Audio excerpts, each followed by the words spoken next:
Hello, everybody. Welcome to this Alkira webinar. My name is David Klebanov. I'm a Director of Partner Solutions with Alkira. So we have a great webinar for you today talking about cloud and WAN and networking and some cool things that we are doing in Alkira. So a couple of administrative things. If you have any questions during this webinar, you are all muted, so you are welcome to ask those questions in the chat window. And after, when we're getting towards the end of the webinar, we'll review the chat window, and then we'll take questions from you. So feel free to do that. And of course, at the end, we're going to have also a quick poll for you to answer. So please stick around with us until the end of the presentation, so you can enter our raffle. Okay, so this is a couple of administrative things. So let's get going. First, for those who are not familiar or too much familiar with Alkira, just a quick kind of recap of who we are as a company. We are a 7-year-old company, very well funded, over 100 customers. And what you see on the bottom is just a small sample, small representation of the types of customers we're working with. We have a lot of enterprise customers from different industry verticals, different sizes. And you can see here representation from manufacturing, hospitality, media and entertainment, retail, finance, airlines, IoT. So very small sample here just to kind of give you an idea. Obviously, having all of these customers resulted in a tremendous growth that we have seen, and that's a third party report that was done, industry report that was done, really shows a tremendous growth that we have experienced in the last 3 years. In fact, one of the fastest growing company in the Silicon Valley, right?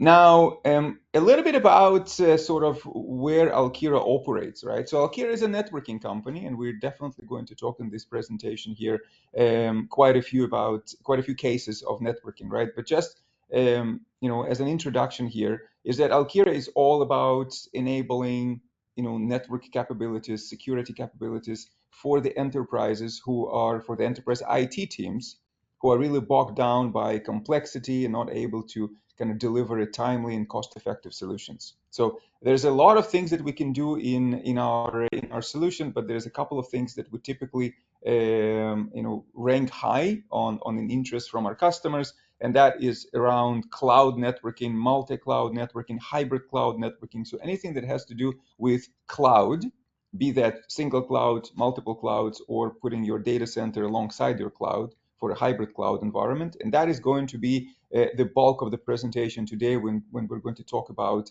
the cloud networking capabilities and how that compares to some of the things you're seeing in the market from cloud service providers, like native solutions coming from the cloud service providers. In addition to cloud networking, we of course can do many other things, like for example, what we call a global backbone or a cloud backbone, the ability for our customers to use Alkira's infrastructure to deliver connectivity services between branches, campuses, data centers. So this is all about physical networking, which is of course in a contrast with the cloud networking that I mentioned earlier. Now, the third pillar of our solution is around ZTNA, which is a zero trust network access, which is the remote access for users, where users can be brought securely, reliably into the infrastructure and be able to communicate with cloud and data center applications. And the fourth one is around the business-to-business connectivity, which is what we call a business-to-business extranet, where you have partners and acquisitions that need to be securely, reliably brought into the infrastructure to have access to shared applications or shared data that resides within the cloud or data center environments. So there's many more use cases that we're able to accommodate working with our customers, but keep in mind, those are one of the key ones that we're seeing customers are gravitating towards when they are considering whether Alkira is a good solution for their needs or not.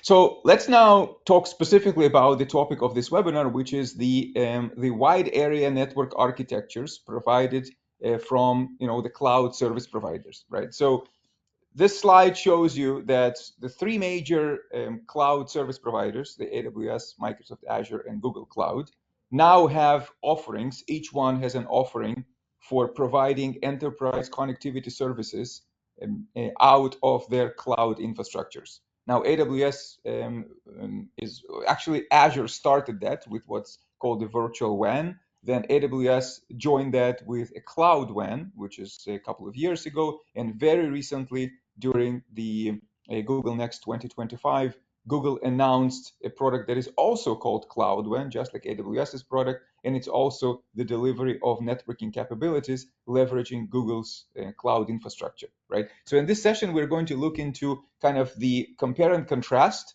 of what are these solutions about, right, from the cloud service providers, and how Alkira basically provides a better outcomes for customers. Now, before going into kind of comparing and seeing how it stacks up, it's important to understand there are certain commonalities across all of these Cloud WAN architectures that are offered by the three major hyperscalers. And typically, of course, the diagrams are different, the icons are different, but architectural foundation is pretty much the same, right? So let me walk you through in here so you can understand and get a better context when we start talking about, about these topics in more detail in the subsequent slides. So in the center, what you're seeing, this kind of a rounded rectangle, right? That is the hyperscale infrastructure of that cloud provider. So think about this as an infrastructure of Amazon, of AWS. Think about that as an infrastructure of Microsoft Azure network. Think about this as a Google Cloud, right? So this is a vast global network powered by massive bandwidth and capacity that these hyperscalers are deploying in their own data center, relying on high-speed fiber cross connects between continents and really vast networks that these providers have built, right? And that becomes kind of the essence of offering the networking capabilities to the enterprises. Now, when this infrastructure is offered to enterprises for networking capabilities, because before it was offered to enterprises for things like WAN, right, for connectivity, it was basically used internally by these cloud providers themselves to deliver their services, right, and also do like cloud networking, right? But now these architectures are stepping out of their traditional comfort zone of cloud networking and saying, okay, now you can actually use this as an enterprise to do other things and not just for cloud networking purposes. And what you see in here is really what are the other things that you can do with these architectures, right? So yes, you can connect, of course, your cloud workloads, and if the hyperscaler is AWS, then we're talking about AWS workloads. If it's an Azure, then it's an Azure workloads. If it's Google Cloud, then it's a Google workloads, right? So that obviously is kind of an obvious thing, right? Now, other things you can connect is you can connect remote sites, right? This can be IPsec sites, this can be SD-WAN sites. You can connect data centers or co-location facilities with private circuits, which is also something that these cloud providers have operated for a long time, like Direct Connect from AWS, like ExpressRoute from Azure, like Cloud Interconnect from Google, right? So you have kind of a variety of these connectivity options. Plus, some of these cloud service providers offer remote access solutions through an SSL VPN type of things, right, to complete the connectivity portfolio, right? So the offer here is that connect anything to our infrastructure, we'll route it and we'll connect it together. Now, some of these offer firewall integrations. Some of these firewall integrations are more meaningful than other providers, right? But they all have some sort of like an offering for next generation firewalls. Now, in addition, there is extensibility to like a third-party networking and security vendors that want to work with the cloud service provider on kind of being part of that ecosystem. And again, all the cloud service providers, all these three different offerings, they all have this ability to insert third-party services, networking vendors and security vendors into the fold and be able to kind of deliver that as an add-on to what comes built in within their offering. Now, one thing that is interesting to observe here, and it's going to be pretty much the essence of our conversation today, is all these other clouds that exist to the right of it, almost like over the horizon, right? And then you see these co-locations that lead to those other clouds. So if you look from the standpoint of an individual cloud service provider, AWS, Azure, or GCP, this entire thing to the left of that dotted line is basically their own infrastructure. Now, a lot of customers these days, and I'm sure many of you who are listening or attending live this webinar, you have multi-cloud needs. So the question becomes, how can we accommodate this multi-cloud, architecture when we are talking about a single cloud, a solution delivered by a single cloud provider? So yes, if I'm within AWS, ecosystem, right, then I can use AWS networking, right? And there's some shortcomings, but I can make it work. If I do Azure, then I can do Azure ecosystem. Some shortcomings, I can make it work. GCP is the same thing. But what if I have a combination of AWS and Azure? What if I have a combination of all three of them, right?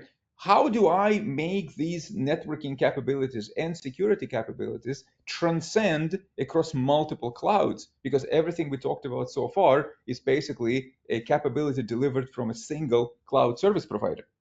Okay, so this is where let's start kind of peeling off the layers and see how the details of how these single cloud architectures stack up to the Alkira solution. So what you see on the left-hand side is kind of another representation of what we saw earlier. So you have three different hyperscalers. Each one of them are delivering their own networking stacks in their own clouds with their own capabilities for connectivity and third-party ecosystem and all of that, right? Now, you as a customer, you don't need a solution from just one of these clouds, because you're saying that's great that I can accommodate something in AWS, and it's great that I can accommodate something in Azure, but how do I go and treat both AWS and Azure equally, right? Because they are different technology providers. They are different, implement things differently, right? So how do I go and kind of make this all work together for me? Now, connectivity wise, these are separate infrastructures. These are separate clouds, massive, hyperscale, right? But separated, right? So I need to basically create some meeting points between all of these cloud providers, and that is typically done by a co-location. Now, who manages this co-location, and how is this co-location being deployed? Well, the cloud provider, any one of these three, right, will allow the extension of their capabilities into the colo, but then each one of them is basically going to bring their stuff into their connectivity into the colo through these private circuits like direct connect, express route, interconnect, right? But then you as a customer need to sort of glue it together in the colo. And even after it's glued in the colo, now you have connectivity between the two clouds, but they're still operating as completely separate entities.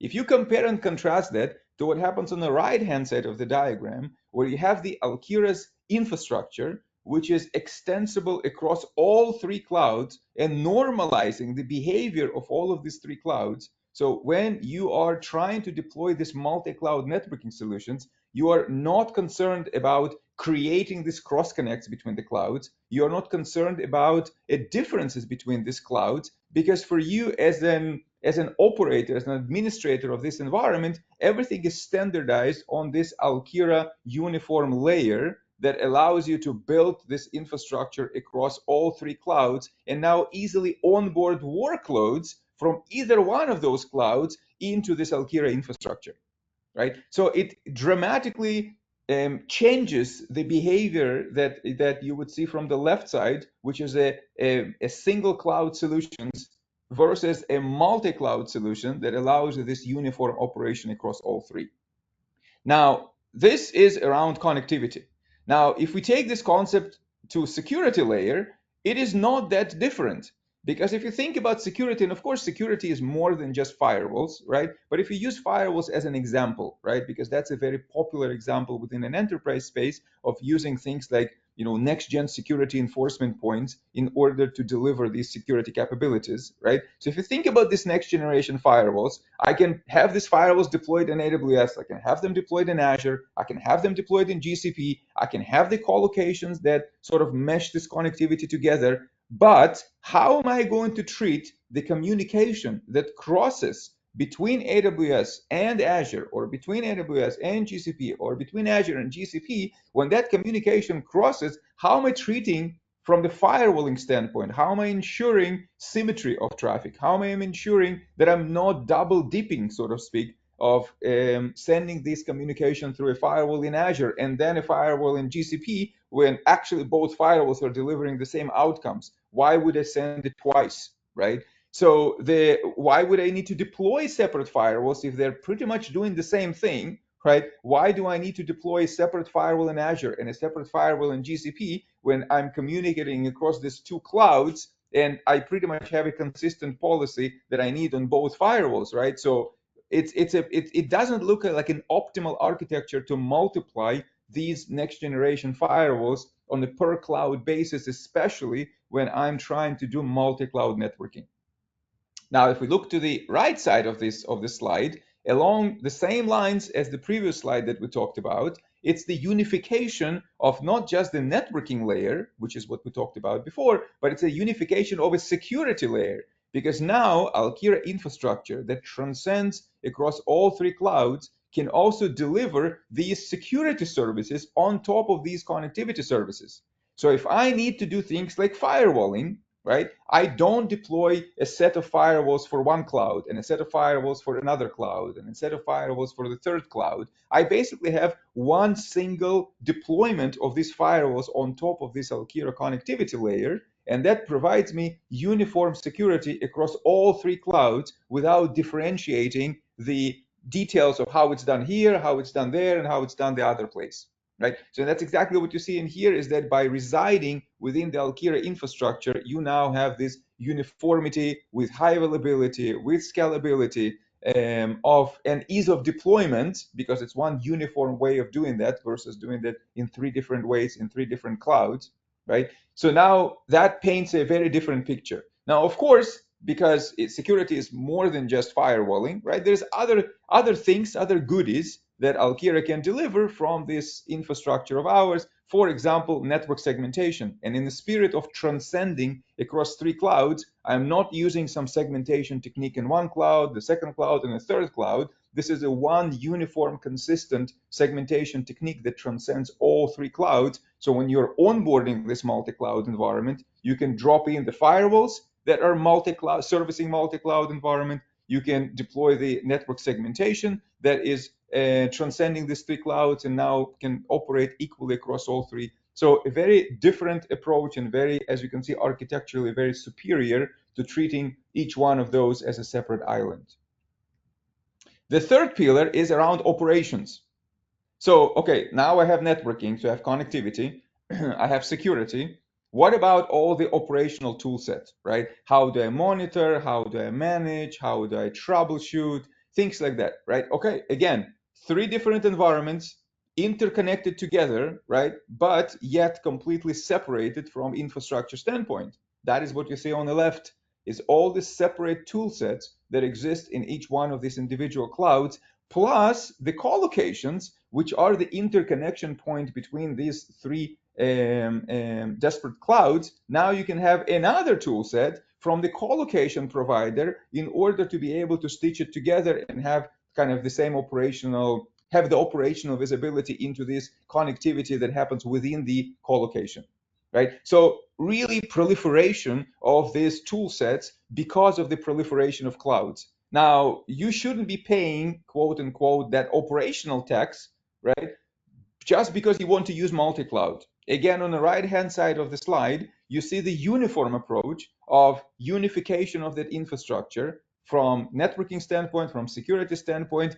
and as a result of that, you also have the unification of the operational side of things. So you have a consistent configuration and management and monitoring and visibility and troubleshooting for all of these environments, and the hiding the complexity of each one of those individual cloud providers, so you don't have to kind of worry about the individual tool sets of each one of them. They're still available to you, but you can now operate on a much higher level and operate on a cross-cloud type of sort of medium.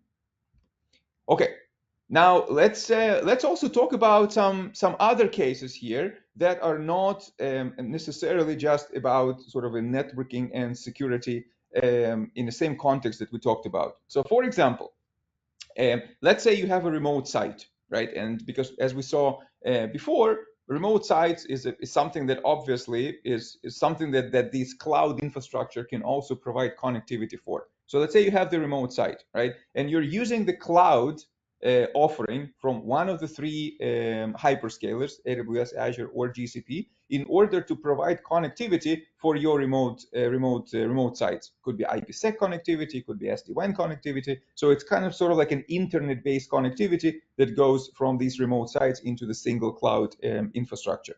Now, clouds are not immune to failures, right? Yes, they are very, highly resilient, highly performing, but they're not immune to failures. Failures happen. And sometimes these failures are noticeable to customers. Sometimes sometimes they're not noticeable, but sometimes they are noticeable, and they get to be on the headlines of news, right? Is that okay? This region has gone down and things like that. We all experience those. We all hear those news once in a while, right? So if your connectivity for these remote offices is based and anchored on an infrastructure of one service provider, in case of this sort of a catastrophic failure within that cloud service provider environment, not only does it impact your cloud environment, but now because you're using this cloud for more than just cloud connectivity, you're also using that for remote sites, right? Which is where the cloud WANs are trying to sort of show more value,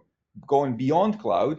Now your impact zone is way more than just a cloud, because now you have your physical infrastructure that also starts being impacted. So now think about if you are operating on Alkira level, right? And you have this unification of the connectivity layer, and now this connectivity layer is ubiquitously delivered to you from both of the clouds, right? So now you can perform things like what you're seeing here, is that you can perform an actual failover between the one cloud and another cloud. So you can consume an Alkira infrastructure for connectivity, primary connectivity that is anchored on one cloud, right? And of course, abstracted, all the cloud details are abstracted from you by the Alkira platform, which is what we talked about in previous slides, right?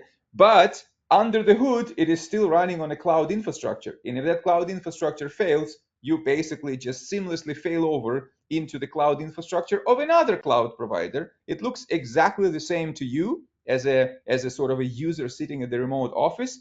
It's just a failover of connectivity, but it has a gigantic implication from the stability of the entire network when you have this ability to treat all of these clouds not as a separate entities like AWS, Azure, and GCP, but rather as a pool of resources, which is what Alkira does, and use these resources in the most efficient way. I'm going to AWS, my connectivity goes through AWS infrastructure, AWS experiences catastrophic failure, I fail over to Azure, easily done on Alkira, not so easily done with the Cloud WAN architectures coming from each one of the service providers. Now, other interesting things that can happen is, as I mentioned, around the business-to-business extranet connectivity. So again, think about a use case of a business partner that needs to have connectivity to your application. That application could be running in your data center, or it could be running in your cloud environment. Again, you cannot control what the business partner brings to the table, right? So you have your application running in AWS, for example, but the partner may bring an Azure VNet that needs connectivity into the shared application that runs in AWS. So now you basically again have the situation that if you were consuming the Cloud WAN from a specific provider, in this case, you probably would have been on AWS Cloud WAN, because this is where the shared application is. But now you need to accommodate a connectivity from Azure coming into you, because that's what the partner has. So same story that we talked about before. How do you make this connectivity transcend the two clouds? And it's not just about connectivity, because the business-to-business extranet is heavily security regulated environment, where you have to make sure that not only there is connectivity, but you also have things like segmentation and firewalls and policy to make sure that this business partner has access only to that specific shared application and not anything else within your environment. Right. So again, relying on a single cloud solution, single Cloud WAN solution from one of the providers would really result in a complicated situation where you would be like struggling, how do I connect that? If this is done on Alkira, which is again a unification of all of that connectivity layer and security layer, now you can seamlessly provide connectivity from a business partner coming from an Azure VNet into the shared application operating in AWS VPC, insert, and that's the uniformity of communication, inserting things like segmentation and firewalling, which is the uniformity of security. And on top of that, if you wanted to observe sort of the performance and monitoring and maybe troubleshoot things that are in that environment, that's the unification of the operational layer, all of which we've covered earlier. So again, one of these kind of another cool idea of where multi-cloud infrastructure approach makes much more sense than a single cloud infrastructure of the cloud provider trying to kind of glue this all together. Okay, we've covered a lot of ground here, right? So one thing that we want to mention towards the end is, as advertised, we have the raffle that we're going to be basically conducting next week. But you need to be sort of opting in to participate. So shortly we'll launch like a quick poll window where you'll be asked to answer yes or no whether you want to participate on this raffle or not. And if you select yes, then we'll select the winner and notify the winner next week. And it's a really cool prize here that we're offering as a thank you for your participation. Okay, so let me ask my colleague Hugh if we have any questions that came through the chat window. Thanks, David. We have plenty of questions coming up for the matter of time.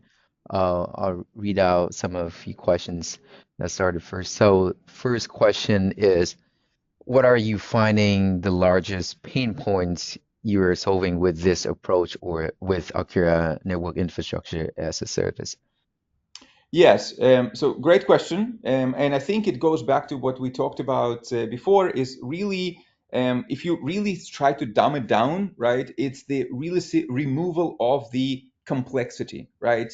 Traditional networking environments, be those cloud environments or on-prem environments, over the years accumulate a tremendous amount of complexity. And that is, understandable. It's a natural way that networks are evolving, right? And it ends up in a situation where you have basically islands of solutions that are catering to specific needs that were critical at that particular time, and you as a customer have searched for a solution, you found the best solution for that problem, you implemented that, and it sounded all great at that particular moment. But longer term, the proliferation of those islands of solutions end up with a hyper complex environment, be that complexity within a cloud, across clouds, user connectivity, branch connectivity, things like that, or partner connectivity.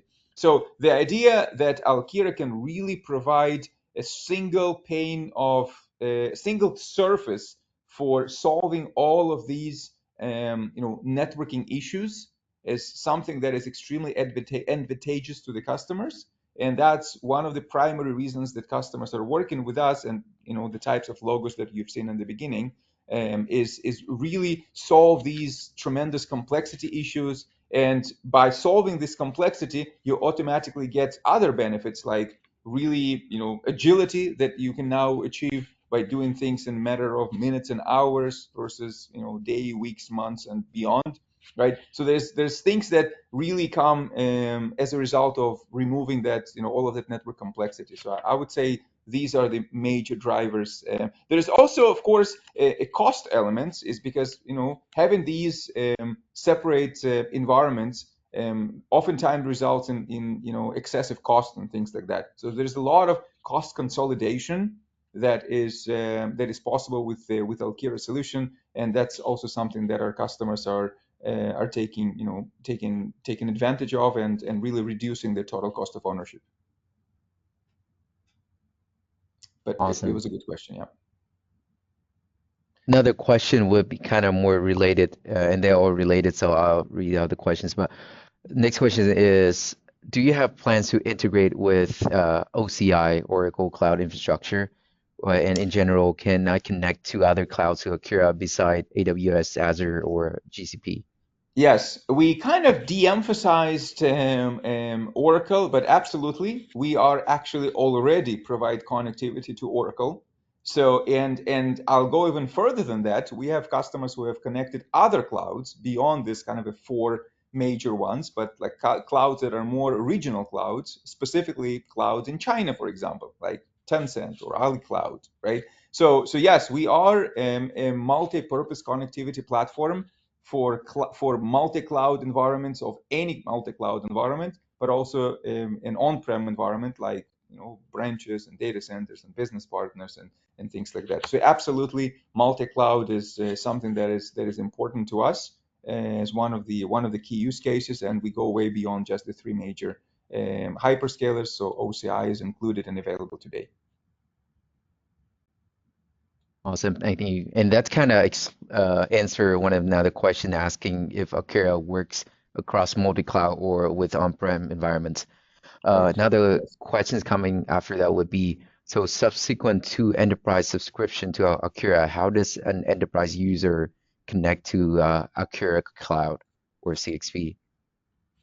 Yeah, so I think these are great questions, right? It's probably going to take us a little bit of time to explain, right? There's some of these are internet connectivity based, like IPsec, SSL, VPN. Some of these are private connectivity from data centers, like Direct Connect, Express Route, Cloud Interconnect. As of course, inside the cloud, these are cloud native technologies. So we are definitely basically can accommodate any sort of connectivity method from whatever customer has in the cloud or outside of the cloud. But of course, it's a topic that requires a little bit more attention, and I think we are kind of on top of our time today. So I'd encourage everybody who has questions reach back to us. So you can go to alkira.com and just reach back to us that way, and we'll happily dive deeper into any topic of interest of yours. And if you want to see a demonstration of the product and things like that, happy to accommodate that. But So we have so plenty yeah, more questions, so we'll get back to you sure. on the answers to those questions. Thanks everyone Okay, for asking. awesome. All right. Well, I think I again thank you for everybody for attending and maybe staying like 2-3 minutes over. Hopefully this was useful. Reach back to us at alkira.com if you want to know more. And again, thank you, Hugh, for organizing this. And have a nice day, everybody.